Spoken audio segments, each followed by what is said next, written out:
Olivia is a street artist, illustrator, and fashion designer from the Basque Country who lives and works in Barcelona. I captured her at the Pond of Dreams in Sirius, her original star system. She discovered she wasn't from this planet when she was a little girl. She was very introverted and experienced difficulties integrating with other children and adapting to an educational system based on authority and competition. So her mother decided to take her to the psychologist. She was diagnosed as HSP, highly sensitive person. She thought that being sensitive was supposed to be a good thing. So being too sensitive shouldn't be possible, or at least it should be considered a gift. But apparently, on this planet, it was considered some kind of disorder. That was when she started thinking she probably came from another planet. Her father was an astronomy enthusiast, and they used to look at the stars together by night. There was a especially bright one that always called her attention.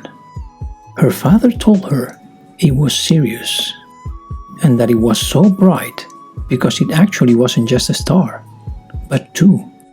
The Sirius system was a twin star system. She replied that there were actually three, not just two. When she started talking about these things, people told her that she should be taken to the psychologist. She replied she had already gone and was diagnosed as HSP. When they asked her what was the meaning of HSP, she replied it meant human Syrian person. She told people her soul was originally from Sirius, and she had come to this planet to help humans. She seriously believed this for all her childhood.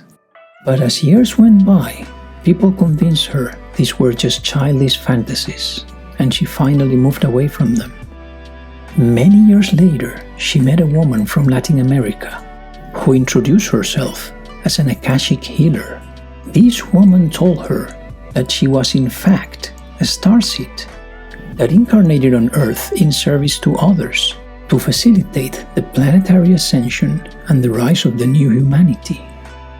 As we saw with Inti, our planet is moving into the galactic day. This new cosmic cycle will bring many changes, as the vibration of Gaia and all the life forms she's made up of will increase. As any other transformation, it can be difficult at the beginning, especially for those strongly attached to the present paradigm. That's why many starseeds from other systems volunteered to be born on this planet as humans to help with the transition. We're going to live the deepest transformation in the history of our planet. Challenging times are coming, so millions of starseeds are physically here to help. The only difference between a starseed and a pure earthling is the starseeds are older souls. In the soul realm, being older has nothing to do with time or age, as time doesn't exist, but with experience. Starseeds had previous experiences in other star systems before deciding to come to Earth. This woman also told her that living as a starseed on Earth can be hard, as you need to adapt to the denser vibration of the planet and your new body. During childhood, most starseeds tend to be lonely, as they experience difficulties integrating with other children and adapting to an educational system based on authority and competition. They can sense there's something intrinsically wrong with the world around them. That's why some of them can develop a rebellious attitude as teenagers. But parents and teachers generally fail to realize they are actually reacting to point out that something is not working properly. In many cases, parents seek help from a psychologist, as a starseed have a different way of seeing reality, and they can be rebellious but at the same time extremely sensitive kids. Many of them are diagnosed as HSP. Starseeds don't feel understood or recognized for who they truly are. Most of them decide to avoid talking about certain things from a very young age. Negative reactions from others, or even questioning their mental health in extreme cases, makes them realize There are certain topics or experiences they can't openly share. Many starseeds can see their guides or hear their voices from childhood, and some can also sense the presence and communicate with deceased people or other entities from the astral plane. All these capacities tend to be interpreted as signs of madness by normal people. Starseeds perceive all the violence in the world as unnecessary and have problems understanding why people react so aggressively, so easily in many situations. They adapt to this world by moving away from their true essence, at least in their external identity, in the self they show to the world. That's why they tend to develop an introverted personality to avoid confrontation and create a really deep inner world with invisible friends they can talk to when they need support or guidance, and happy places they visit in their dreams to escape from the real world where they feel misunderstood and lonely. But at some point in their life, they feel the force to break this character and show themselves how they truly are. This normally comes after a self-empowering experience. When starseeds decide to show their real self to the world, they encourage others to do so, as there are many others who avoid talking about certain topics or showing their real self to the outside world after traumatic experiences. It's amazing to see the amount of people who open up and decide to share their hard-to-explain experiences when certain topics are brought up and they see others openly talking about them. The Pond of Dreams is Olivia's happy place, a magic space she visits in her fantasies. She started traveling there when she was a little girl, but she never stopped going. Some people forget about their dreams and fantasies when they grow up, but Olivia had learned this is something you must never do, as kids have a natural wisdom we should listen to. One day, while swimming underwater in the pond, she came across a huge koi fish. She told him she had been diving for a long time and was looking for the way out. "Could you give me some directions?" she asked. The koi seemed to be quite surprised by this question. He answered there was no way out. "The pond is all there is," he replied categorically. Seeing his reaction, Olivia immediately understood that for the koi, the pond was the world, as he had been born in it and had never seen anything else. For him, the reflections of the sakura trees and lotus flowers on the surface were just mirages of a distant illusion distorted by the ripples of water, an unreal dimension out of his reach. It was funny to see the fish denying the existence of anything outside the pond. But Olivia understood this was his world. She realized that many people live in the same way, accepting as real only what they can see and touch, inside the limits of the physical world, inside the boundaries of their own perception. Many people believe life has no meaning and no purpose. They are so busy with their day-to-day lives, they have no time to find answers to these questions. Actually, this is the mainstream accepted way of thinking and living in the Western world, which seemed totally crazy to her. She started thinking about how strange it is to live in a world in which beings categorically affirm that their view of the world is the only acceptable one. All living creatures can only perceive a very small portion of reality.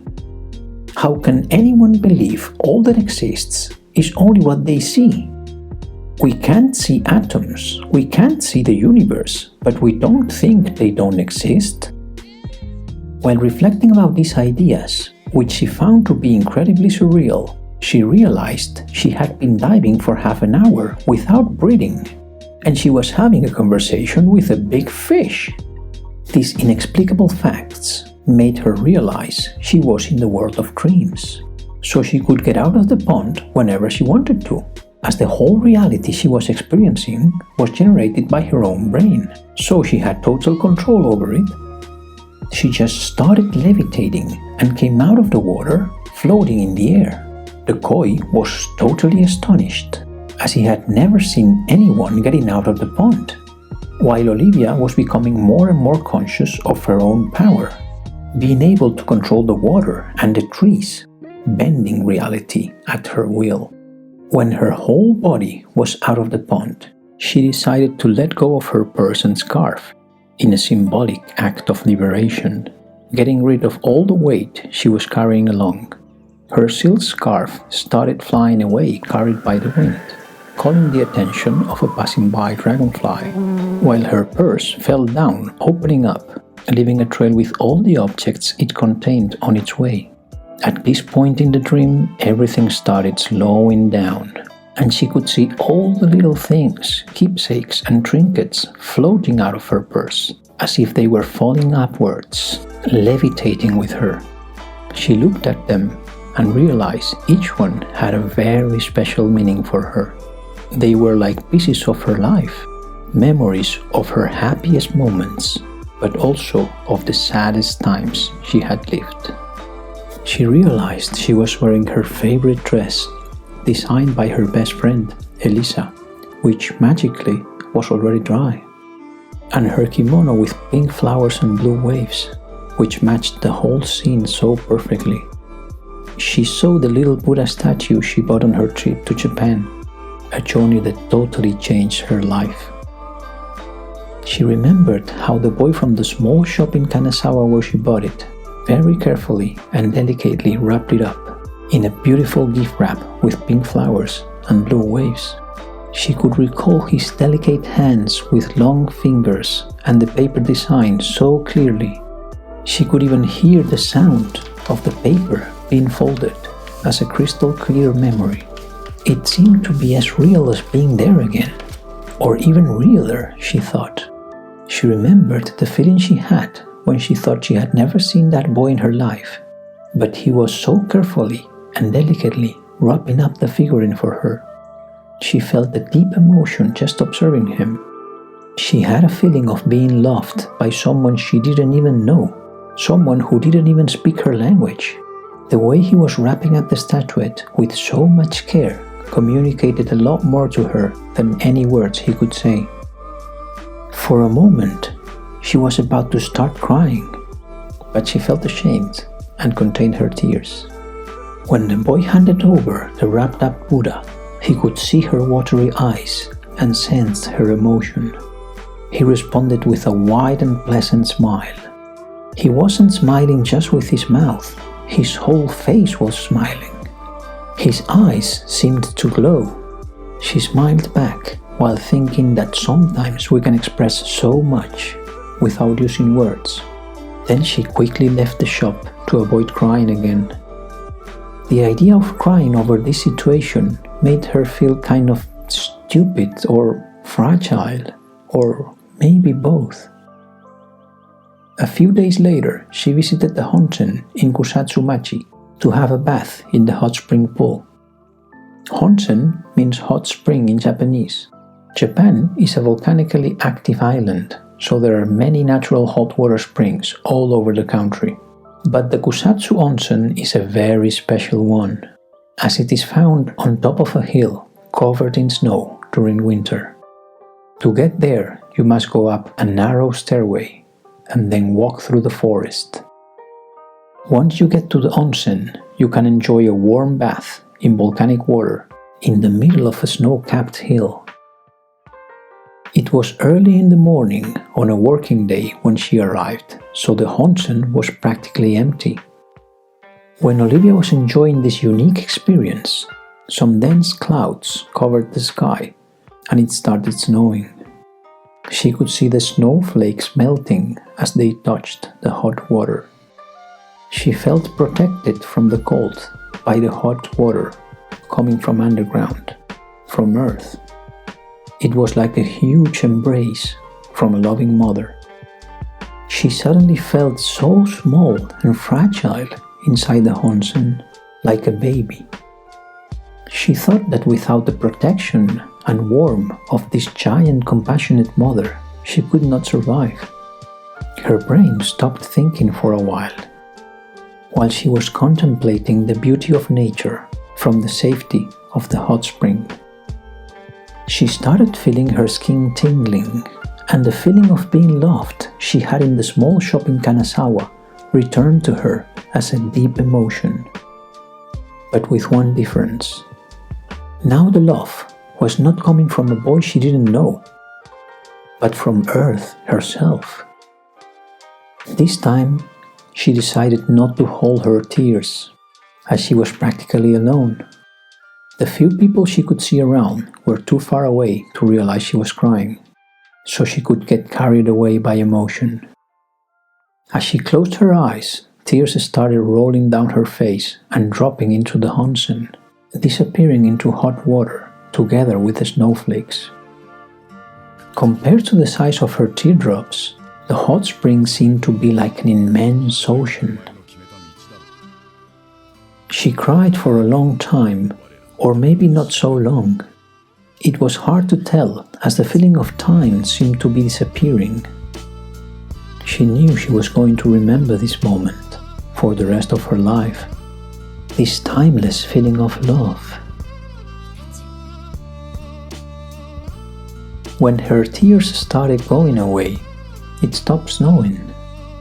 She felt connected with the hill. It was as if it could sense her presence and her feelings. She had become one with it, as the tears and snowflakes melting with the onsen water. She started thinking about how disconnected from nature we are, always thinking without looking at what is around us, without paying attention to life, like a student who sits in class with his mind somewhere else. We live life without really living it, without experiencing the moment, constantly projecting our minds to another place. Only when a moment of intense beauty strikes our senses, we quiet our thoughts and admire the magic around us. Then we realize all this magic, the mere fact of being alive, being here, becomes magic. She also thought about the beauty of crying. It's like cleaning your soul. She felt so relaxed after crying that she could fall asleep in the water. Maybe she was actually dreaming for a brief moment, but she wasn't really sure now. While all these ideas were crossing her mind, a soft wind started blowing, and a dim ray of light sneaked through the clouds. The wind brought to her the memory of her father. She always thought about her father when she felt the wind blowing, since the day he was gone, as if it would bring his soul floating in the air and touched her from behind. The image of her father brought her back from the onsen memory into her dream over the pond. She realized she was having a dream inside a dream, as the Buddha statuette had brought to her mind such clear memories that her brain took her away to live those experiences again. She took another look at all the things flying out of her purse, and she saw the small portrait of her father floating next to the Buddha. His loss was a very hard moment in her life, but they say we learn a lot from difficult times, sometimes even more than from good ones. Even though it happened years ago, she still felt this deep emotion every time his memory came back to her. But now she didn't feel the deep sorrow she used to feel anymore. It had turned into some kind of beautiful melancholy. She had dropped so many tears remembering him that the soul cleaning had slowly turned sad feelings into memories of joy. She remembered all the happy moments they lived together, all the things he taught her. Instead of feeling sad for not having him with her anymore, she felt happy for all the things she learned with him. She realized that to be able to teach something, you must first experience it yourself. Before helping others discover who they really are, you must first find out who you are. She also realized the feeling she had when remembering him was exactly the same one she had in that small shop in Kanazawa and in the Kusatsu onsen. This feeling of unconditional love, of being with someone who would always love you and protect you from harm, no matter what. She realized that even though her father was gone long ago, in a way he would always be with her, as all the things he taught her and this feeling of love will never leave her. Every time she could feel the wind blowing, she would know he was there with her, there for her. She would never walk alone anymore.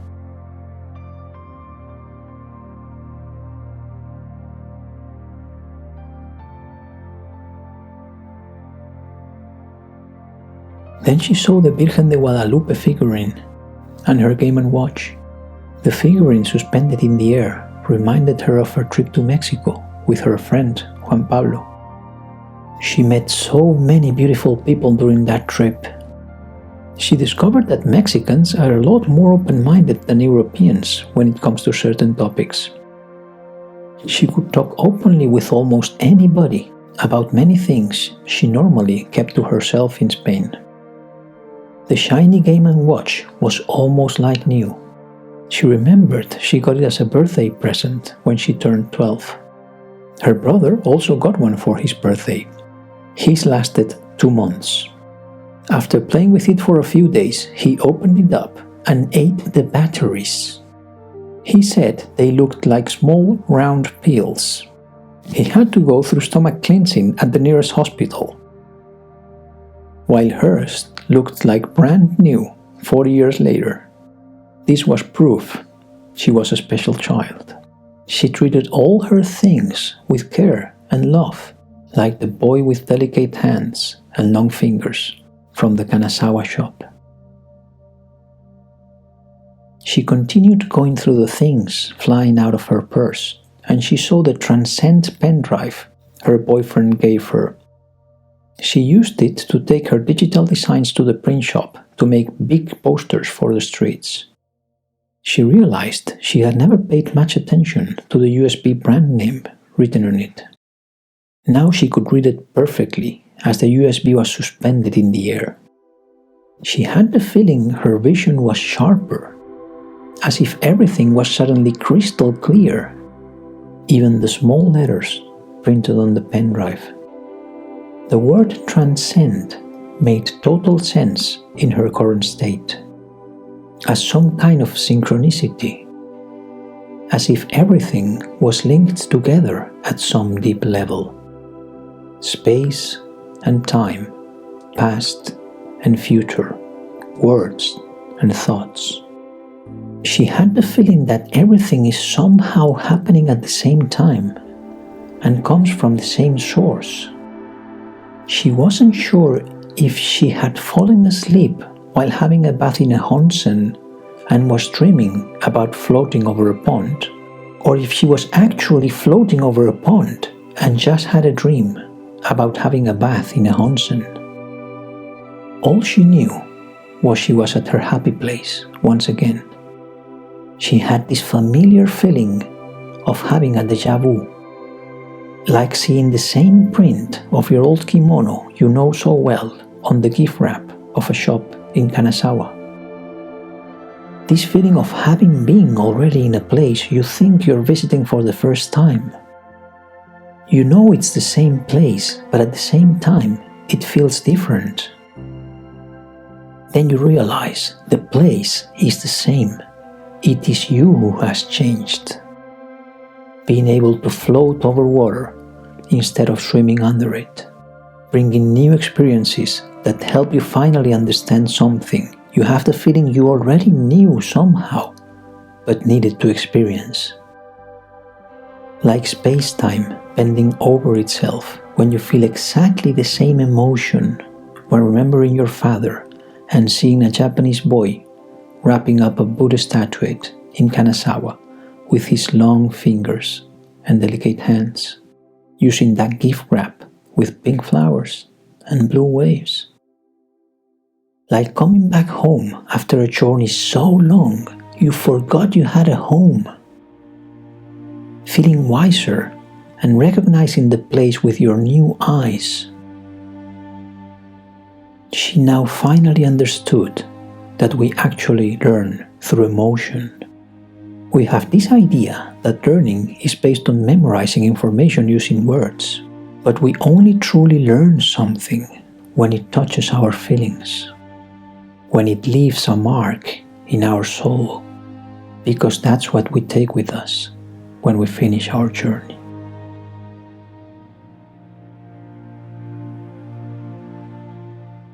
Then she noticed the Olivia stickers. She always carried a stack of stickers to put up all around. You never know when you're going to find the perfect spot to stick your art. Her street artist name came from the character Olivia from Popeye, who is known as Olivia in Spain. Her friends said she looked like her, so she decided to use this character to decorate all the cities she traveled to, with posters, stickers, and stencils. She had created many variations and spin-offs of the original Olivia.